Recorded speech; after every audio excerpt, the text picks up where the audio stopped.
Welcome to Ignite Intimacy, a podcast exploring intimacy, romantic relationships, sexuality, and everything that relates to these hot topics.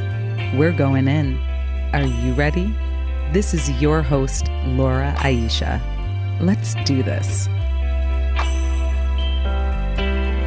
Hello, Ignite Intimacy community. This is your host, Miss Laura Aisha, and I am thrilled because I was able to connect with the wife and business partner of our guest, Rakhem, who we featured in last week's episode. And this is making me so happy because Rakhem and I had such a juicy conversation, as you heard on last week's episode. If you haven't heard it, definitely check it out. And now to feature his wife and life partner and business partner, and to get her perspective and her energy around this conversation of the female choice paradigm, the actual sexuality of the female species, communication, polyamory, and all these good hot topics that we were talking about with Rakhem is just like making my heart smile right now. So I want to introduce you all to Kenya from Juju Mama. What's going on, Kenya? How are you, Laura Aisha? I'm excited. I really love that you want both perspectives, the feminine and the masculine, on this polyamory piece. Well, you know, it's so important to get a breadth of perspective, right? It's like, how could you have one without the other? And you don't have masculine without the feminine. You don't have feminine without the masculine. And if we were all feminine, we'd be totally out of our minds. And if we were all masculine, we'd be totally out of our minds. So we need the blend, right? I think we do. I think that's what society is discovering as we speak. Well, I was so inspired and energized by the conversation that I had with Rakhem, and just hearing about your story from his perspective. And I mean, you guys have been in a long-term partnership since you were pretty young. Absolutely. I was 21 when I met and married my husband, Rakhem. He was in college. We were both in college when we met, and That's we did amazing. get married. Yep. And it was really just an odyssey. I always wanted to marry young, so it worked out for me. That's great. That's great. Well, and so take us through the first decade of your relationship and kind of like what started to awaken within you that brought you on this path now into the world of Juju Mama and the female choice paradigm and all of the things that you've been creating since then. Well, the first decade was hard, Laura Aisha. Oh. It was very hard. And because I didn't know how to be a wife. I didn't know how to be a mother. There's no classes for that in school. And sometimes your parents aren't the example you want to follow. So creating a new mold was really hard. I found that I had a hard time being vulnerable. I didn't know how to ask for support, ask for help, say that I need help, saying words like I can't. Oh, yeah. Oh, yeah. That was really hard. But in terms of how we started this path, I feel like when I had my first baby at 23 and ended up finding out about the fact that there was cancer growing in my uterus along with the baby, I feel like that was the start of this journey. Oh, wow. Because I wanted to live and my husband was there right by my side, but I was only 23. Oh, and when man. I find myself laying in the hospital bed receiving blood transfusions and chemotherapy and my hair falling out and having a newborn baby, I just started to ask the universe, why am I dying? I am 23. I don't want to die. And the universe answered me. She said, you don't want to be in this female body. You die. You just come back as a male. You don't have to stay here. Female body, just come back as a. I said, yes, I do want to be a female. I'm married. I have a baby. I'm doing female stuff. They said, no, you're doing female stuff, but you're not in the feminine.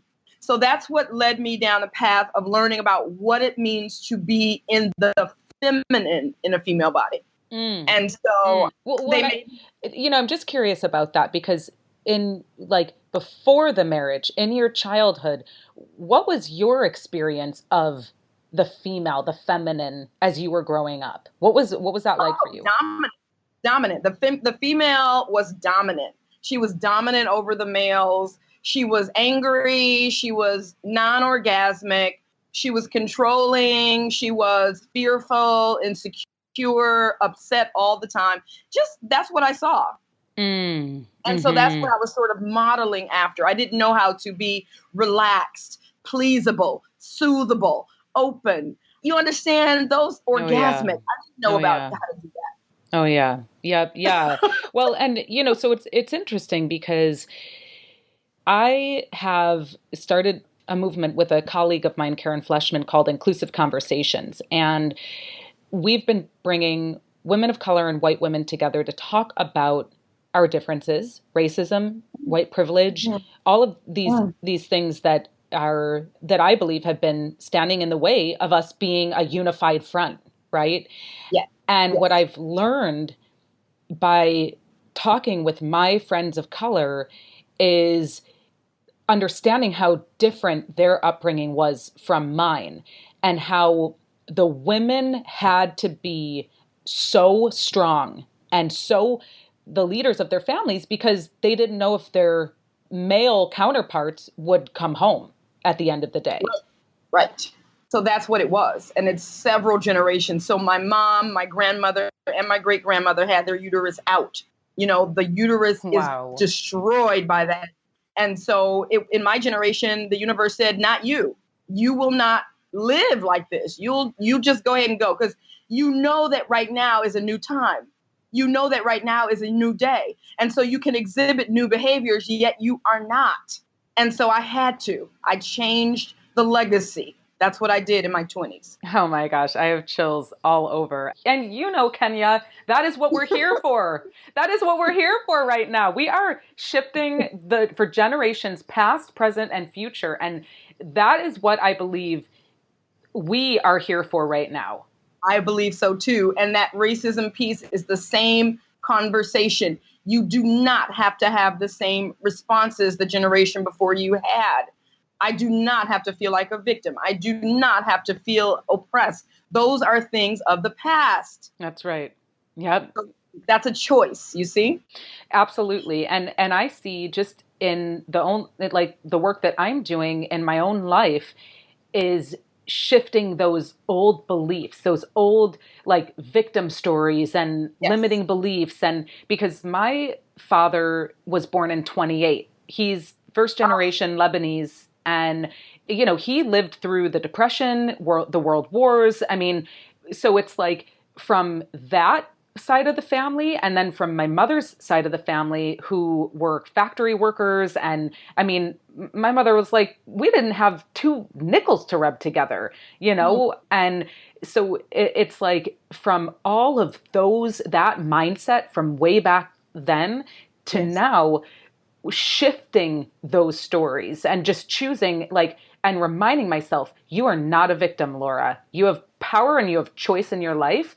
And so for me with the feminine, I wanted to be more masculine because the boys and men in my world got in my opinion, they got all the love, they got all the opportunities, they had access. So I downplayed the feminine, and I was playing baseball and with the boys, and I knew how to throw a football, and I ran fast, and so it was all about being up there with the boys so that I would have the access that they had in life. Yes, ma'am. That's where our stories converge. So at that time, I shifted. I decided I was going to make choices to be in the feminine, and that's what I started doing. But as soon as I did that, I met a man. And he was not my husband. And so he was a part of my spiritual community. And I remember we were working on an art project late at night, and I hugged him, and my full body went into orgasm, girl. Ooh. And so I was in love in that moment. And I told my husband, I told my marriage counselors, I said, I dream about this man every night. This is crazy. I don't know. And they all told me to table it. My husband listened to me, but our marriage counselor said, you cannot entertain this because that's outside the paradigm. So at that point, I realized the paradigm was broken because I didn't feel there was anything wrong with this connection. And so I did table it. And 11 years later, my husband had the same experience with a woman at work. Wow. And so he told me about it. Yep. And I was totally open to it because I had had the same experience. Oh my gosh. It's like, isn't that wild? Like, it's like when it's one person can have an experience, and if you haven't had it, it's like you can't relate. There's no point of context there. And then once you have that experience, it's like, oh my gosh, I know what you're talking about now. Right. And so that made me so unafraid. That's when I started blogging about my husband falling in love with a woman at work. And I went to dinner with her, and he started a relationship with her in a certain way. We weren't sexual at that time. We were just allowing love to flow. And it took 2 years to talk about open relating because he felt he should do it, but I shouldn't do it. Uh-oh. I know. What's up with that? I know. He felt like this is something he wanted to pursue. But when I said, well, I'd like to pursue similar things, he said, no. So we talked about that for 2 solid years before we opened. And when we did open, I went first. I was sexual outside the marriage first. Wow. And what was that like for you? Well, having 3 children by then and having healed my womb space and kept my uterus and doing the work to be feminine, it was great. I mean, the feminine needs to be fed. She is insatiable. She's insatiable on purpose. She's insatiable because it's the feminine who drives the world for more, better, more harmonious, more peaceful, more fun, more enjoyment. That's the feminine energy. You know what? Thank you. Thank you. Because I have had people say, you are insatiable, like as it is the biggest sin on planet Earth. And I'm like, why? Because I'm always like, because I see that possibilities exist for this to be better, or for us to have like more pleasure, more love, more excitement in life, like to be more energized. Like, and I was always kind of left like, huh? Like, wait a second. And then I took on shame about myself because of that. Okay. Yes. A lot of women feel like they're needy and so forth. That's not the case. The case is that we're living in the wrong paradigm, because in a real juicy, realistic, synergistic, natural paradigm, women would be open to being fed as we please, sexually and otherwise. Touch, all of that stuff. Love. Yeah. It would be limitless. Yes. So that's what I started to embark on when I opened my relationship. And it was really amazing, except the old conditionings. So my husband did it. I went nuts. Oh, yeah. Talk us through that. How did you deal with that with yourself and together? Well, badly. I dealt with it badly because at the time there weren't tools. You know, this is 2005, 2006. The Secret was just coming out. Manifestation was just sort of peeking its head above the surface. I just didn't have any tools to transform myself fast enough for the rate that we were growing externally. So when he would have a woman over, and if she, for instance, slept with him in our bed, I decided I wasn't ever going to sleep in that bed again. And we shouldn't have sex in our marital bed with other people, which was foolish because we're having sex with our marital bodies. Exactly. Oh my gosh. Well, and it's not like you had resources like the Ethical Slut or, you know, No. I mean, in the mid 2000s, even though it really wasn't that long ago, I mean, this conversation was not a mainstream conversation, which like it is was today. Not mainstream. No. And it was definitely not African American mainstream. So because African American person are slower because they're more conservative, having tried to fit into this culture and be accepted. So we're not going to be on the fringe or the edge of sexual revolution. That just wasn't what we did at that time. Yeah. Yep. Mm-hmm. I was. And so now, was your community aware of this? Were your friends and people close to you aware of what was going on? And if so, what was their reaction to it? Oh, they were very aware because, again, I started blogging about it the minute my husband came home. I just felt like it was a story I wanted to invite others into. And they were very aware. My parents, his parents, everyone we told was shocked. You know, they were confused. They needed explanations. Oh gosh. I'm sure it triggered a lot of stuff for a lot of people. It did. It did. And it's decidedly so. We knew that it would, but we didn't want to be hiding. You know, we told our children, we told everyone. Well, you know what? Good on you, because that opens people up to their own desires and to something else that's possible, right? So it's like being the catalyst for that in a community is so courageous and bold. I just want to honor you for that, because I can guarantee you that there were women and men in your world that were like, dang, I always wanted to do that, but I've never had the courage to say anything. You know what I mean? There were millions, literally millions of letters, emails. Then the television shows started to come in. Wow. And all I was doing was documenting my life. I don't know how Dr. Phil or Monique or Michael Bazin or any of these television personalities found me, except I was YouTubing, I was blogging, and I was talking about my life. That's amazing. Well, you know what? When you are real about what you're up to in the world and with no attachment, just like, this is who I am, this is what's happening in my life, and I need to share it because it's so potent right now. I just feel like you just create that. You just attract all of that movement. Yes, yes. So it was hard on the home front, you know, undoing all those conditionings, but we started to create tools. You know, we started to create protocols. We came up with a 4-step plan for opening a relationship so that when others follow this model, they wouldn't just be topsy-turvy like we were. You know, we went through a lot of painful experiences because we didn't have tools. And since we've created those tools, 13 years later, a lot of tools are in place that would have been helpful at that time.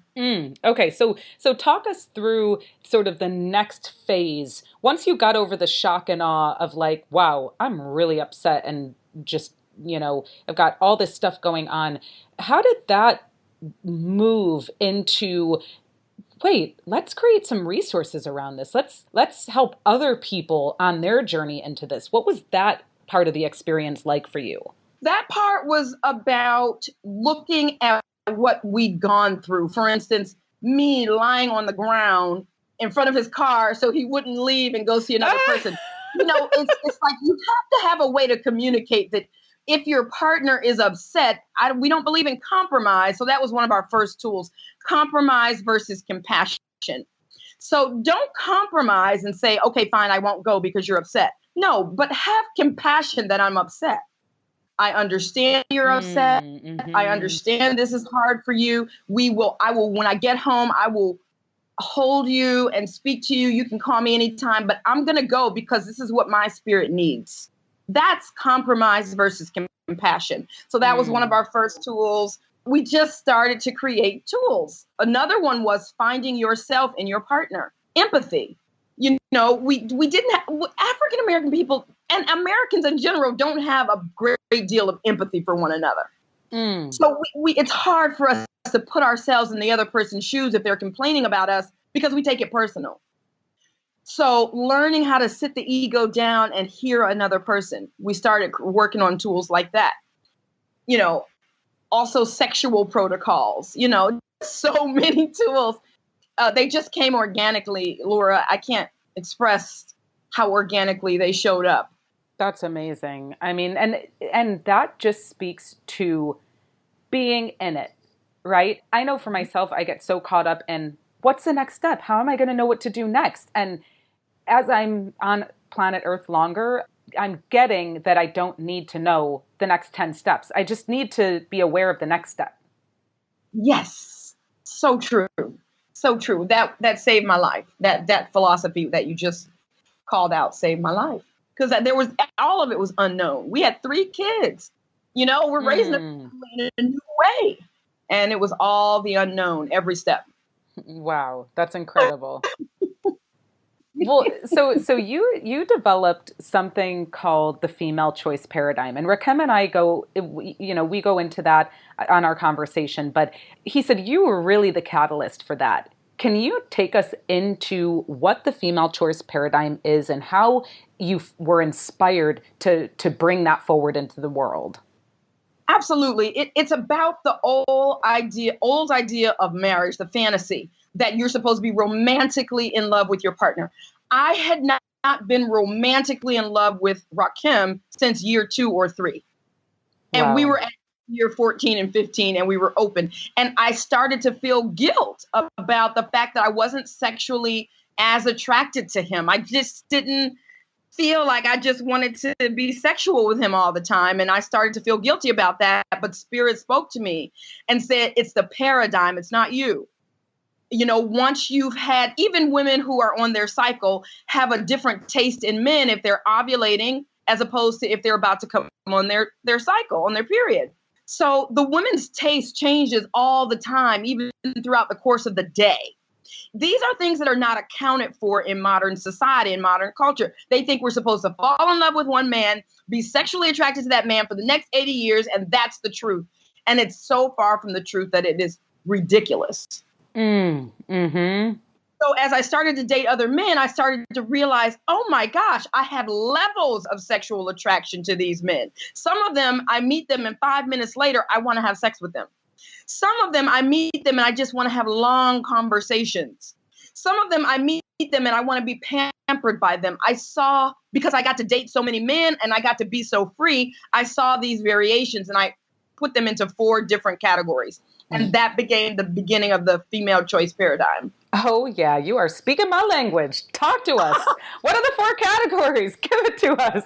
Well, that support choice is what my husband was, where it's a heart chakra connection. We're best friends. We help each other with life, chores, children, child rearing. We can be domestic together, right? And so that's a beautiful connection, but it's not a very sexual connection because you have too many other things going on. The polarity disappears when you live with somebody. Mm-hmm.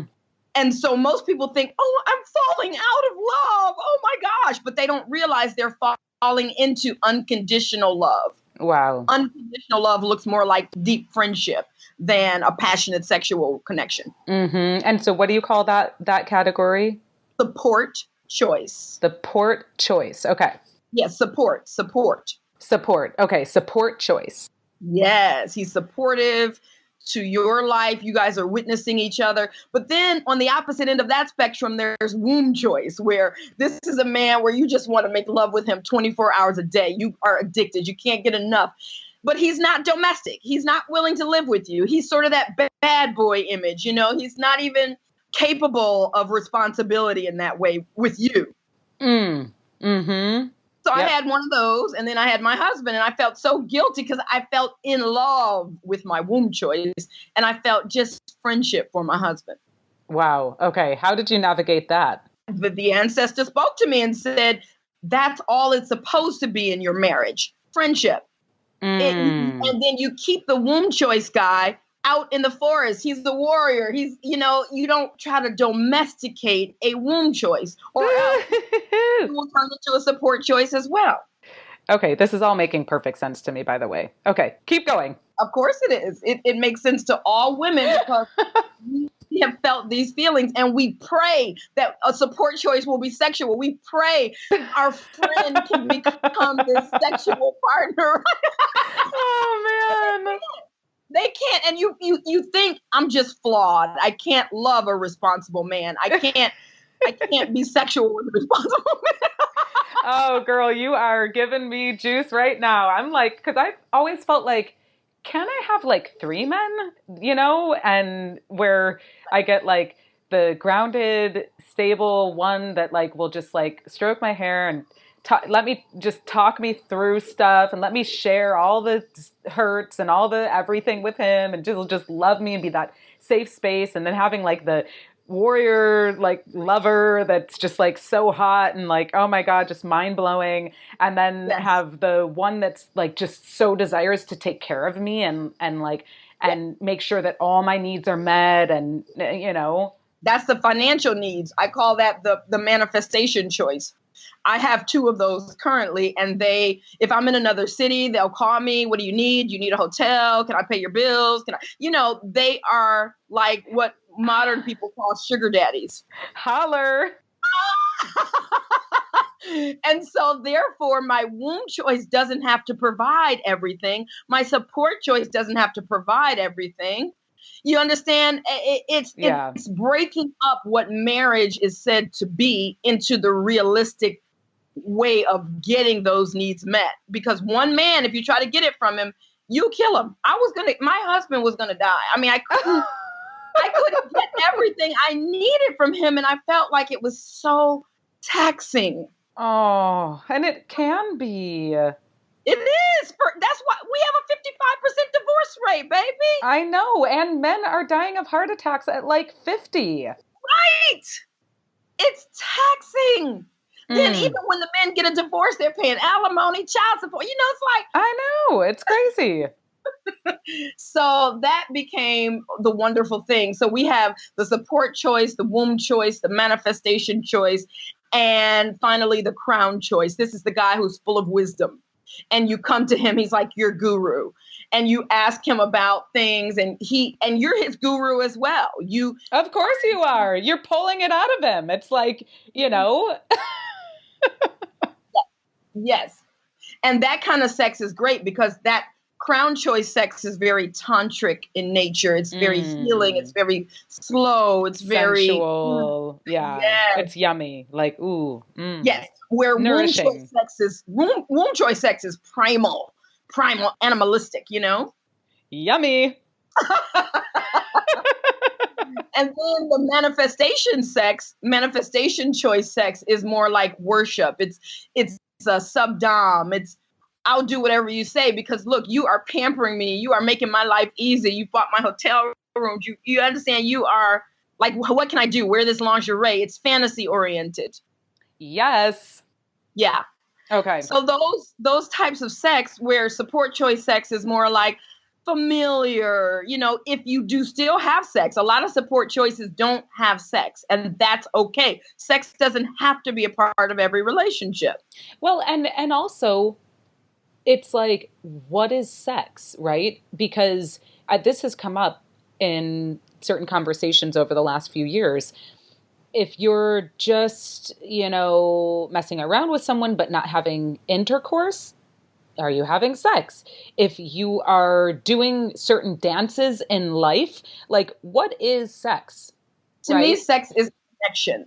Sex is connection. Like you and I are having sex right now. We're connected.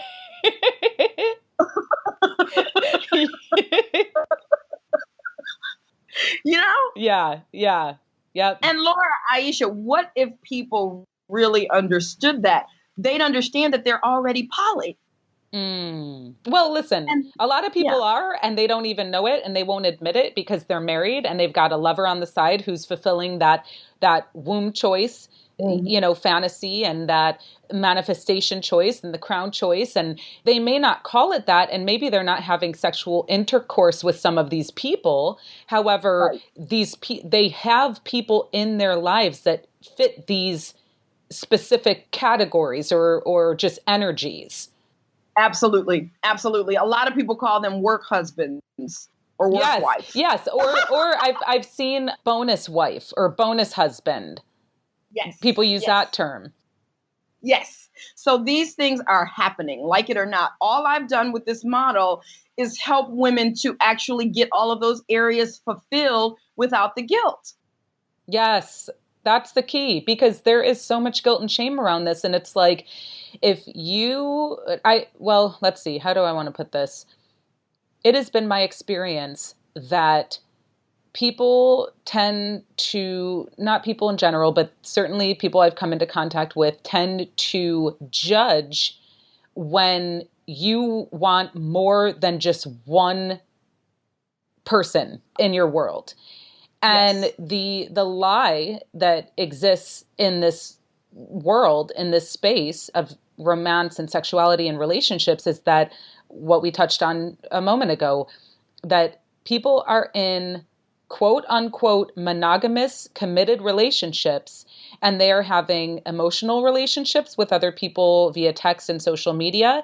Yes. I had a conversation with Christina Weber, or let's see, who was I speaking about that with? Maybe it was Dr. Jen Gonzalez, about micro cheating, and then, married people are having full-blown affairs out in the world, sexual affairs with people they work with or people they met at a bar or whatever. And so people are walking around under the guise, within the lie and illusion, that they are monogamous, and that, polyamory and open relationships, that doesn't work, and blah, blah, blah. And it's like, well, is it working that you're screwing your secretary and your wife doesn't know about it, and it's creating all this disconnect and separation and guilt energetically within the relationship? Like, so my whole reason, one of the biggest reasons for starting this podcast is to create the new story. Yes. Because I'm like, we're all like, people are living a lie. There are a lot of people in the world living a big fat lie about relationships right now, because they're not courageous enough and to just say, listen, I am not getting these needs met. I love you. I adore you. I don't want a divorce. And I need access to other things in order for me to thrive in this world and for us to thrive. So it impacts everybody. And when we can get over, and listen, I have a lot to work through as far as like the jealousy side and that kind of thing, because I've been mostly single. So I haven't been on the long-term committed relationship side yet.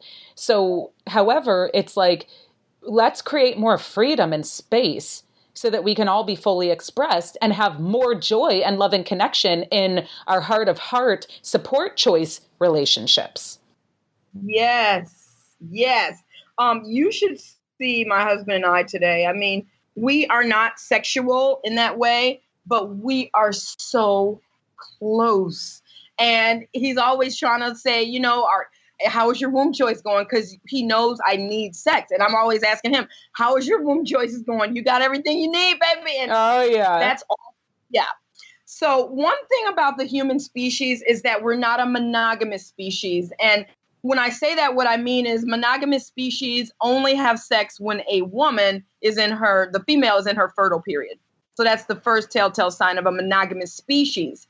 The second telltale sign of a monogamous species is you can't tell the difference externally between the male and the female of that species. Okay, so unlike peacocks, where the male has these big feathers and the female has these just brown regular feathers, that's a clear difference between the male and the female. So we have that clear difference with breasts and penises and all of that. Monogamous species their penises are internal and they come out for sex. Okay. Another thing, there's just so many, but the biggest issue there is humans could not survive as a monogamous species. We could not survive two people in a forest. We would have been extinct a long time ago because we have needed community to survive. And community means we have to love everyone in the community. It's open love. And that's what makes a community stay together, because they love each other. So that's how we have survived. And I don't know how we can extricate that at this point in history. We can't do it. We need each other desperately. Absolutely. Absolutely. And so Rakhem and I talked about Christopher Ryan's book, Sex at Dawn. Yes. And that's exactly where those points are very well made. Yes. Yeah. And so Christopher Ryan wrote that with his wife, Casilda. And it is a powerful book. If you haven't read it, Sex at Dawn, definitely pick it up. It goes into deep science about monogamy and different species and, the bonobos and it just goes deep into a lot of science around this. And it will certainly give you a new perspective on, the box that humans have been trying to shove themselves in and stay in around this monogamous culture. And which I believe stems from religion and a way to control society and to keep people's pleasure, contained. Right. Yes. And so this is powerful, what you're pointing to here. Good. So female sexuality.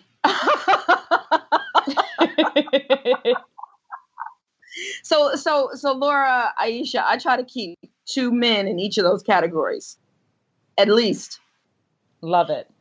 And the reason for that is because if I am more sexually fulfilled, emotionally fulfilled, financially fulfilled, then I can be a better mother, a better sister, a better daughter, a better friend. I love that. Yep. I believe it too. I won't be constantly angry, constantly upset. Some of the things that keep women from doing this is they don't want to be called a whore or a hoe. Mm-hmm. And that just has to, I did Amber Rose Slut Walk this year. I spoke there. And it's just, we are getting rid of that stigma. It's a ridiculous stigma. Okay.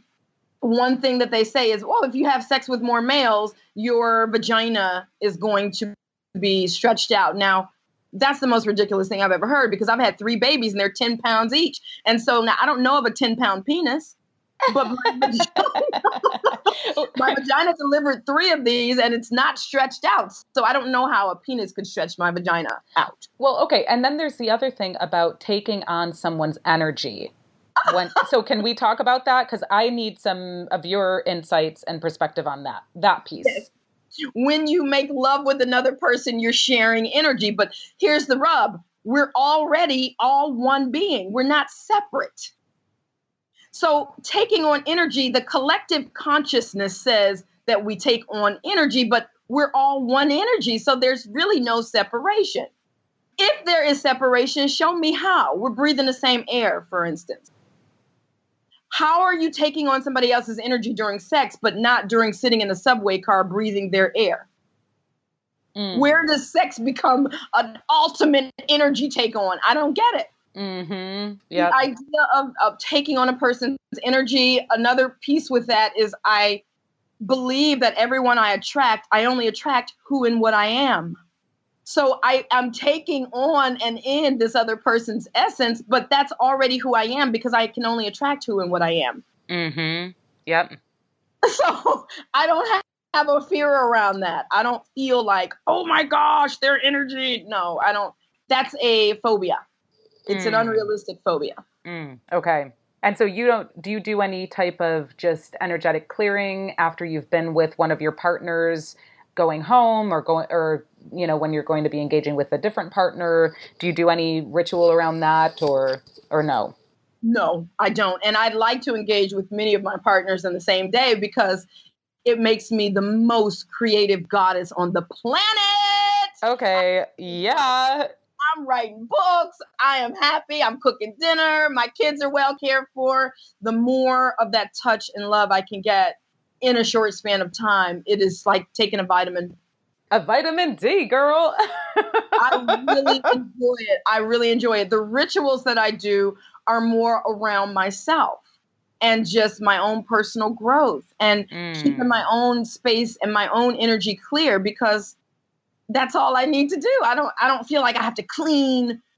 Oh, there's dirty. They're dirt. I just don't have a dirtiness thing with sex. Great. That's great. And so inspiring to me. I'm just thinking about, so I have had a few moments in the last week where it's occurred to me, and this has been something that I've experienced throughout my entire life, is a lack of physical touch and affection. And it started in my childhood. It's continued in my adulthood. And I've certainly had beautiful men in my world. And I am very clear that I need more regular love and affection. And not necessarily sex. However, I'm certainly like, yes, that's a part of it. However, I've just thought in the last week, I just had an opening that I was able to just touch into that because the last man that I really loved, really felt a very deep connection with, we broke up 12 years ago, and he was someone that I could just call and have deep conversations with, and he just had the space to hold for me, and our intimate sexual connection was off the chain. And although we didn't see each other physically as often as I would have liked, it fed this need for me. And I had this moment where I realized how long it's been since I've had that in my life. And I just cried. It was just like this well of tears came up. And I touched into that energy again last night. And there's a lot of grief there. And all week long, I've noticed that I've had this thought, like, who of my friends can I reach out to and just be like, could I just come and cuddle with you? Like, I feel like that's something I really need. And there's other things that I feel like I really need, and I'm not exactly sure right now. And that's probably a lie. I am opening up to the clarity on how to have my needs met with regards to sex and intimacy and physical touch, and have it be so integrous and clear and transparent. Yes. And so, because I feel like half a woman right now.